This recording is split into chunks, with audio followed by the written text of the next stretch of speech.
মই বৰ্তমান উপস্থিত আছোঁ গোৱালপাৰা জিলাৰ বৰদামাল আমগুৰিত আৰু বৰদামাল গাঁও পঞ্চায়তৰ অন্তৰ্গত এই আমগুৰিত এইটো এটা ৰাস্তা। এই ৰাস্তাটোক দীৰ্ঘদিন ধৰি ইয়াতে বসবাস কৰি থকা স্থানীয় লোকসকলে দুৰ্ভোগ ভুগি আহিছে। তেওঁলোকে বিভিন্ন ধৰণৰ কষ্ট ভুগি আহিছে। বহুদিন ধৰি দীৰ্ঘদিন ধৰি বছৰকে বছৰ ধৰি এই ৰাস্তাটোৰ অৱস্থা এনেকুৱা হৈ আছে আৰু এই ৰাস্তাটোৱে বহুকেইখন গাঁও আচলতে সামৰি লৈছে আৰু গোটেই গাঁওসমূহৰ মানুহে এই ৰাস্তাটোৰ কাৰণে দুৰ্ভোগ ভুগি আহিছে।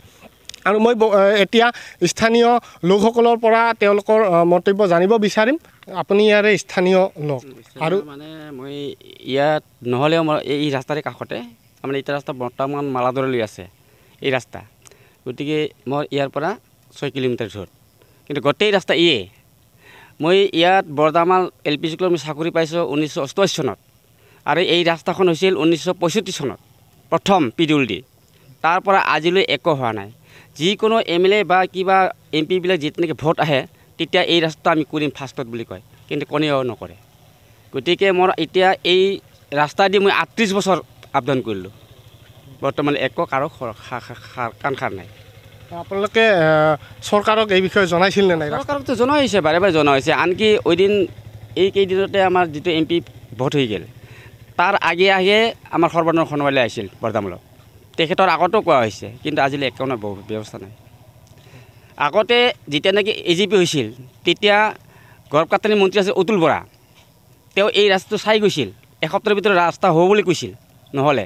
প্ৰফুল্ল মহন্ত আহিলে, নহ'লে। তাৰপিছত হিমন্ত বিশ্ব শৰ্মা ইয়াত অহা নাই যদিও তেওঁ মানুহ পঠাইছে, কিন্তু একো নহ'লে।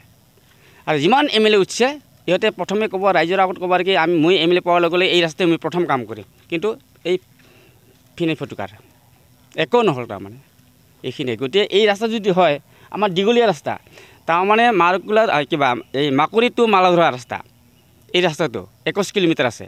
এই 21 কিলোমিটাৰৰ কাৰণে এটা এইবাৰ কি হৈছিল, গ্ৰেন হৈছিল 38 কোটি টকা। গোটেই চাৰ্ভে হৈ গ'ল, PWD কিবা ৰেভিনিউ চাৰ্ভে হ'ল, ফৰেষ্ট চাৰ্ভে হৈ গ'ল, তথাপিও কামটো নহ'লে। তেতিয়া আমি হ'ব বুলি ভাবিছিলোঁ, নহ'ল। আজিলৈ একেই কথা। আৰু আজিহে আপোনালোকে আহিছে, ইয়াত যদি আজি স্কুল খোলা থাকিলেহেঁতেন ইয়াত কেইজন ছাত্ৰ ছাত্ৰী পঢ়িলেহেঁতেন বোকাত। গতিকে আপোনালোকে সেইটো দেখা পোৱা নাই।